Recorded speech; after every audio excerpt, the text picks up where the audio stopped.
Hi friends, welcome to my channel. இன்றைக்கி நம்ம என்ன பார்க்க போகிறோன்னா, எனக்கு 3 மந்த்தில் கொடுக்க வேண்டிய ப்ரெக்னென்சி கிட் எனக்கு இப்போ தான் வந்தது.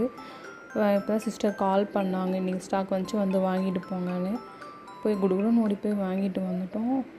வந்தோடனே ஓப்பன் பண்ணி என்ன இருக்குதுன்னு பார்க்கலான்னு ஓப்பன் பண்ணால் சூப்பராக இருந்துச்சு. ஃபஸ்ட்டு ஓப்பன் பண்ணோடனே லைன் டேட்ஸ் தான் இருந்தது. லைன் டேட்ஸ் பார்த்திங்கன்னா ரொம்ப சூப்பராக இருந்துச்சு. பார்க்கவே எப்படா ஓப்பன் பண்ணி சாப்பிடுவோம் அந்த அளவுக்கு குவாலிட்டியாக இருந்துச்சு. 2 பாக்ஸ் கொடுத்துருந்தாங்க. லைன் டேட்ஸ் சூப்பர் குவாலிட்டியானா கவர்மெண்ட்லேருந்து இப்படி கொடுக்குறாங்கலாம் ஆச்சரியம்தான். அதுக்கப்புறம் பார்த்திங்கன்னா அயன் சிரப் தான் கொடுத்துருந்தாங்க. 3 பாட்டில் கொடுத்துருந்தாங்க அயன் சிரப் ஓகே, இதுவுமே ரொம்ப யூஸ்ஃபுல்லாக தான் இருக்கும் நமக்கு. நான் ஃபஸ்ட்டு பேபிக்கு தான் எந்த திங்ஸுமே வாங்கவே இல்லை. எனக்கு அப்போது எப்படி அப்ளை பண்ணுறது, எப்படி வாங்குறது எனக்கு எதுவுமே தெரியாது. அதனால் நான் எந்த கவர்மெண்ட் சைட்லேருந்து எதுவுமே நான் வாங்கவே இல்லை. செகண்ட் பேபிக்காவது வாங்கின்னு சொல்லி குடுகுடுன்னு ஓடி போய் வாங்கிட்டு வந்துட்டோம்.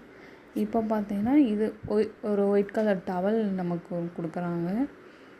அப்புறம் பார்த்திங்கன்னா 2 ப்ரோட்டீன் பவுடர். எனக்கு நல்லவேளை சாக்லேட் ஃப்ளேவர் கொடுத்துருவாங்கன்னு பயந்துட்டு இருந்தேன். வெண்ணிலா ஃப்ளேவர் தான் கொடுத்துருந்தாங்க. எனக்கு வெண்ணிலா ஃப்ளேவர் தான் பிடிக்கும். பரவாயில்ல, 2 500 கிராம் கொடுத்துருந்தாங்க. ஓகே, இதுவுமே நமக்கு ரொம்ப யூஸ்ஃபுல். வெளியில் வாங்கினா நமக்கு காஸ்ட் அதிகமாக தான் ஆகும். இது நமக்கு ரொம்ப யூஸ்ஃபுல்லாக இருந்தது. அடுத்து பார்த்திங்கன்னா ஒரு பூச்சி மாத்திரை கொடுத்துருந்தாங்க. அதுக்கப்புறம் ஒரு ஆவின் நெய் கொடுத்துருந்தாங்க.